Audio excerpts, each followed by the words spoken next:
Nepali blogger abroad हेर्दै हुनुहुन्छ सम्पूर्ण साथीहरूलाई चाहिँ आज धेरै दिनपछि तपाईँहरूलाई स्वागत छ। आजको भिडियोमा चाहिँ एकदमै धेरै साथीहरूको क्वेसन आउने कुराको चाहिँ भिडियो मैले एकदमै बनाएको छु, एकदमै दुःख गरेर, एकदमै मेहनत गरेर, एकदमै धेरै इन्फर्मेसन खोजेर बनाएको छु।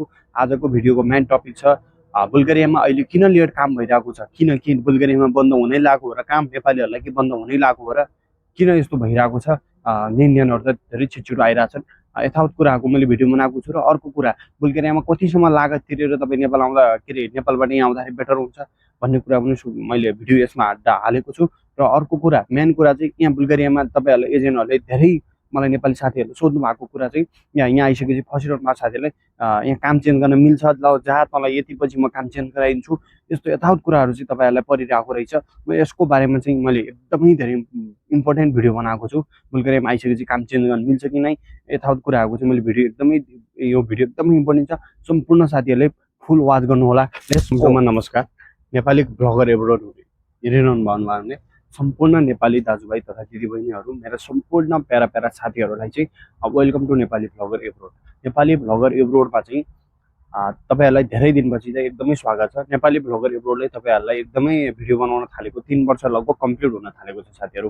मैले चाहिँ पहिला जति भिडियो बनाएँ, जति मेरो युट्युबमा ग्रोथ हुँदै गइरहेको थियो, मैले बिचमा मेरो टाइमिङको कारणले मैले बनाउन सकिनँ, त्यसको लागि म माफी चाहन्छु। नेपाली ब्लगर एब्रोडले चाहिँ तपाईँहरूलाई जति सक्दो मैले जति आफ्नो दुःख मैले झुटो नभनेर तपाईँलाई जति इन्फर्मेसन दियो, सम्पूर्ण इन्फर्मेसन मलाई लाग्छ मैले बताइ लाग्छ। र सम्पूर्ण नेपाली तथा नेपाली दाजुभाइ दिदीबहिनीहरूले मलाई जति माया गर्नु भएको छ त्यति नै गरिदिनु होला। र आजको मेन भिडियोको टपिक चाहिँ एकदमै धेरै साथीहरूले सोध्नुहुने, एकदमै मैले अझ पनि भिडियो म लेट बनाउँछु सोचेको थिएँ, एकदमै धेरै साथीहरूले सोध्नु भयो कि मलाई म्यासेजदेखि, टिकटकदेखि, युट्युबदेखि, जहाँ पनि मलाई सम्पूर्ण साथीहरूले मेन कुरा सोध्ने चाहिँ के भन्दाखेरि अहिले बुल्गेरियामा चाहिँ काम किन ढिलो भइरहेछ, 1 वर्ष, 7 महिना, 8 महिना, 9 महिना, कसैको 1.5 वर्ष पनि भएको छ साथीहरू, उहाँको अहिलेसम्म नि डेट एम्बेसीमा पाएको छैन हो। यस्ता कुराहरू छन्, टन्नै कुराहरू चाहिँ यावत कुराहरू छन्। र अर्को कुरा, बुल्गेरियामा चाहिँ अहिले काम चेन्ज गर्न मिलिरहेको छ कि छैन, यहीँकै साथीहरूले मलाई सोधिरहनु भएको छ। लौ न सर, हामीले काम चेन्ज गराइदिनु पर्यो, लौ न सर एकदमै दुःख पाइयो हाम्रो कम्पनीमा, लौ न काम चेन्ज गराइदिनु पर्यो। यस्ता आवत कुराहरू चाहिँ एकदमै धेरै छैन यहाँ मलाई। मेरो टाइमिङ नभएको कारणले मात्र मैले तपाईँहरूलाई मैले एकदमै खोलेर भेटेर कुरा गर्न नपाएको हो। र समस्याको चान्स छ होइन। मेन कुरा चाहिँ म तपाईँलाई के भन्दैछु भने आज मेन म दुईवटा पोइन्ट भन्छु। म एउटा, काम चेन्ज गर्न मिल्यो कि नै, अर्को यहाँ काम किन ढिलो भइरहेको छ बुल्गेरियामा नेपालबाट आउँदाखेरि। तपाईँले नेपालबाट यदि बुल्गेरिया एप्लाई गर्नु भएको छ भने मेरो पनि यहाँ आफन्त या रिलेटिभले एप्लाई गर्नु भएको 8-9 महिना, 9-10, 1 महिना, 1 वर्ष पनि हुन थाल्छको कतिको कामै भएको छैन। कोही मान्छेको फास्ट पनि भइरहेछ। मलाई दुबईदेखि पनि क्वेसन आउँछ, मलेसियादेखि के अरे दुबईदेखि आउँछ, र उता के अरे पाकिस्तानको साथीहरूले मलाई मेसेज गरिरहनु भएको छ, लौ न सर हाम्रो त मभन्दा अगाडि गरेको साथीको 5-6 महिनामै काम भयो, मेरो चाहिँ भएन। र नेपालकै मलाई साथीहरूले सोधिरहनु भएको छ, कोही मसँग हामी सँगै एप्लाई गरेको उसको चाहिँ अगाडि भयो, मेरो चाहिँ किन लेट भयो, मेरो अहिलेसम्म आएको छैन। यस्ताहरू कुराहरू चाहिँ छन्।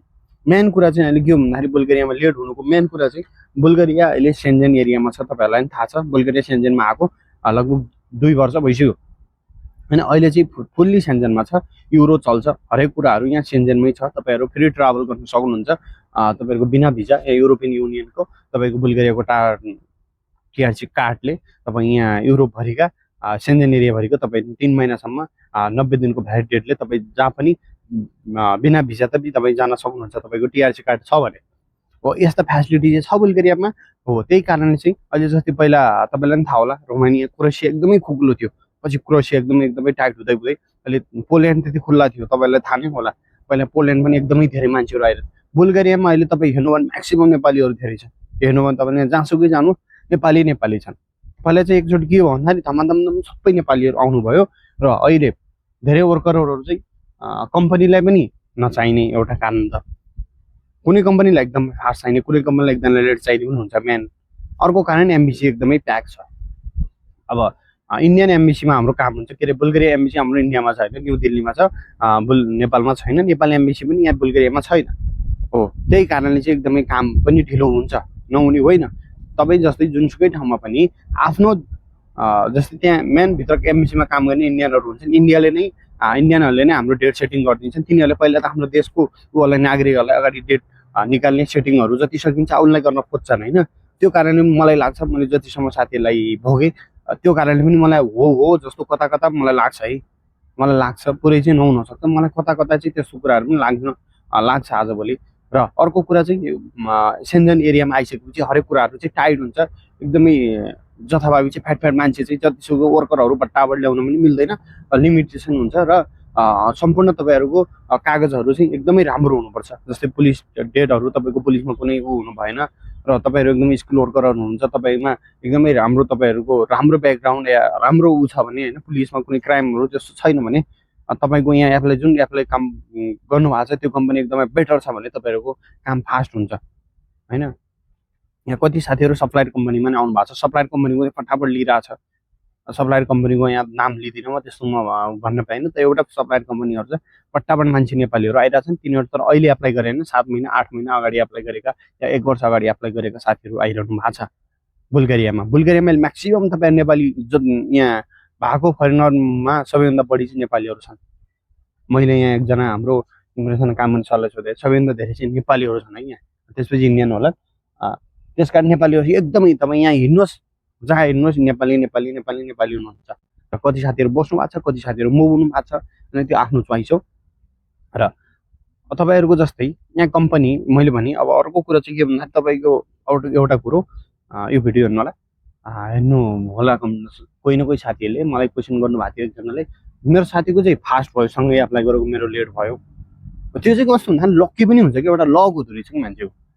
जस्तै एउटै कम्पनीमा एप्लाई गर्नु भएको छ, तपाईँ दुईजना राम र श्याम भन्ने मान्छेले एउटै कम्पनीमा एप्लाई गरेको छ, रामको छिटो भइदिन्छ, श्यामको ढिलो भइदिन्छ कि। त्यस्तो एकदमै इक्जाम्पलहरू छन्, त्यो लकमा पनि भर पर्छ या भित्र काउन्सिलर हुन्छ नि त्यसमा पनि भर पर्छ। त्यसले ल यसलाई छिटो गरिदिन्छु या लेट गरिदिन्छु डेट भनेर त्यहाँ पनि भर पर्न सक्छ, या कम्पनीले यो हायर छिटो गर है भन्न पनि सक्छ। यो हरेक भित्रको सिस्टमहरू पनि हुनसक्छ। एउटा मेन मलाई लाग्छ लक नै हो होइन, जहाँसम्म मलाई लाग्छ है। तपाईँहरू यदि बुल्गेरिया तपाईँले सोचिरहनु होला ल अब बुल्गेरिया बन्द भयो, यस्तो बुल्गेरिया बन्द भएको छैन। बुल्गेरिया खुल्ला छ अझै पनि नेपाली वर्करहरूको लागि, यहाँ जुनसुकै बाहिर देशको वर्करहरूको लागि बुल्गेरिया अझै पनि खुल्ला छ, कुनै पनि बन्द भएको छैन। मजाले एप्लाई गर्नुहोस्, राम्रो म्यान पावर, राम्रो एजेन्सी खोजेर चाहिँ एप्लाई गर्नुहोस् होइन, एकदमै खोजेर एप्लाई गर्नुहोस्। मलाई कति साथीहरूले मलाई मेसेज गर्नुहुन्छ, रौनक सर एप्लाई गरिदिनु भन्नुहुन्छ। सरी साथीहरू, मैले चाहिँ एप्लाई गर्न नसक्ने होइन, म सक्छु, तर म यो बिचमा झमेला चाहिँ पढ्न मलाई मन पर्दैन। मैले पहिला नगर्न सक्दिनँ, मैले कति मेरो रिलेटिभ मान्छेहरूको गरिदिए पनि छु होइन, सक्दिनँ। तर त्यसमा मलाई चाहिँ नभन्नु होला। र तपाईँहरूले आफ्नो चिने जानेको एकदमै राम्रो मान्छे खोजेर आउनु होला, र एकदमै धेरै लागत तिरेर पनि नआउनु होला प्लिज। यहाँ त्यति तपाईँले सोचे जस्तो यहाँ पैसा लखपति हुने पनि ठाउँ होइन यो, त्यस कारण चाहिँ धेरै पैसा पे गरेर पनि नआउनु होला। यहाँ तपाईँहरूले 12, 13, 14, 15, 16 लाख रुपियाँ तिरेर आइरहनु भएको छ। यहाँ के काम आएर के काम, यहाँ काम छैन सर साथीहरू, सर म्याडमहरू, जति दिदीबहिनीहरू यहाँ नआउनु होला। त्यति धेरै पैसा तिरेर 1.5-2 वर्ष त्यत्तिकै बेकारमा तपाईँहरूले यहाँ फ्रीमा काम गर्नुपर्छ, त्यो दलेको लागि होइन। त्यो बुझ्नु होला राम्रोसित। मैले दिने सजेस्ट हो साथीहरू। मलाई त सजेस्ट दिँदै बिचमा मलाई त गाली एकदमै धम्की आउन थालेको हो सर साथीहरू। म त्यही कारण पनि आफ्नो युट्युब च्यानललाई बन्द गरेर छपक्क बसेको हो। म कुनै केही पैसाको लोभ मायामा नहिँडेर आफ्नो होइन, यहाँ बुल्गेरियामा पहिला मैले पाएको दुःखहरू नपाओस् भनेर मैले एउटा भिडियो च्यानल मेक गर्दाखेरि मलाई एकदमै धम्की नेपालीहरूको मानि थाहा नै होला होइन। नेपाल त्यही भएर त अगाडि बढ्न नसकेको झोलेहरूको कारणले होइन, तपाईँलाई थाहा नै होला, धेरै नभनौँ। र अर्को कुरो चाहिँ तपाईँले मलाई सोध्नुभन्थ्यो कि यहाँ बुल्गेरियामा काम चेन्ज गर्न मिलिरहेको छैन भनेर मलाई सोध्नु भएको थियो होइन। काम चाहिँ यहाँ चेन्ज गर्न मिल्दैन होइन, काम चाहिँ यहाँ चेन्ज गर्न मिल्दैन। यहाँ म 3 वर्षदेखि एउटै कम्पनीमा काम गरिरहेको छु, काम चाहिँ चेन्ज गर्न कतै पनि मिल्दैन यहाँ। त्यस कारण तपाईँलाई कुनै पनि एजेन्टले तपाईँले अहिले जा यो कम्पनीमा जा, म तर यो कम्पनी चेन्ज गर्छु भन्दाखेरि चाहिँ प्लिज है त्यो अथवा नलागिदिनु होला। काम चेन्ज गर्न चाहिँ यहाँ मिल्दैन। मिल्दै पनि यहाँ एकदमै एनओसीको खोज्छ, के भन्छ अर्को कम्पनीको लेटर खोज्छ, त्यो लेटर लिएर हरेक कुरा टिआरसी कार्डहरू हरेक चेन्ज गर्नुपर्ने हुन्छ भनेको छ। अब यहाँको सर गभर्मेन्टले चाहिँ पार्लियामेन्टमा चाहिँ चाँडै नै यो विधेयक ल्याउने भनेको छ होइन, काम चेन्ज गर्ने विधेयक ल्याउने भनेको छ। पछि होला छुट्टै कुरो, अहिलेसम्म चाहिँ छैन। त्यस कारण चाहिँ साथीहरू त्यतिकै चाहिँ भरमा चाहिँ नलाग्नु होला। र सम्पूर्ण साथीहरूले चाहिँ एकदमै बुझेर मात्र काम गर्नु होला। मसँगले टाइम भएको पनि अझै लामो भिडियो बनाउँथेँ, अझै धेरै भिडियो बनाउँथेँ, टाइम छैन साथीहरू, सरी। मैले भने आज 3-4 टपिक लगभग म तपाईँलाई भनेको छु। एउटा बुल्गेरियामा काम चेन्ज गर्न मिल्छ कि नै, किन लेट भइरहेछ काम र कति लागत या धेरै लागत तिरेर आउने, मैले यस्ता पोइन्टहरू चाहिँ तपाईँलाई बिचबिचमा गुछारेर भनेको छु। सम्पूर्ण साथीहरूलाई यो भिडियो कस्तो लाग्यो र यो भिडियो तपाईँलाई मन पर्यो कि नै प्लिज है साथीहरू, मेरो युट्युब च्यानल चाहिँ अहिले चाहिँ होइन मैले नचलाउने गरेको कारणले मेरो युट्युब च्यानल धेरै साथीहरूसम्म पुग्न सकेको छैन। साथीहरूले केही गर्न नसके भने एउटा सब्सक्राइब र सेयर गरिदिनु होला प्लिज है। सम्पूर्ण साथीहरूले यति काम चाहिँ गरिदिनु होला भन्ने मैले आश गरेको छु। साथीहरू प्लिज है प्लिज, तपाईँले यति नसके त म तपाईँलाई के भनौँ र, यति चाहिँ गरिदिनु होला। सरी, तपाईँहरूलाई मैले यति रिक्वेस्ट गरेँ होइन। Thank you for watching. सम्पूर्ण साथीहरूले मलाई वाच गर्नुभयो होइन, अहिलेसम्म माया गर्नुभएको छ नेपाली ब्लगर एब्रोडलाई, अझै यसरी नै माया गर्नु होला। र तपाईँलाई यदि डेली तपाईँलाई कुनै इन्फर्मेसन चाहियो भने मेरो टिकटकमा पनि नेपाली ब्लगर एब्रो टिकटक छ, तपाईँले सर्च गरेर गर्न सक्नुहुन्छ, लिङ्क पनि म राखिदिउँला। त्यसमा चाहिँ हप्तै पछि मैले केही न केही इन्फर्मेसनहरू दिइरहेको हुन्छु, त्यो टिकटकबाट हेर्नु होला। र बुल्गेरियामा हुने सम्पूर्ण साथीहरूले चाहिँ एकअर्काको हेल्प गर्नु होला र माया गर्नु होला। Thank you for watching, love you all, जय नेपाल, जय बालेन सरकार।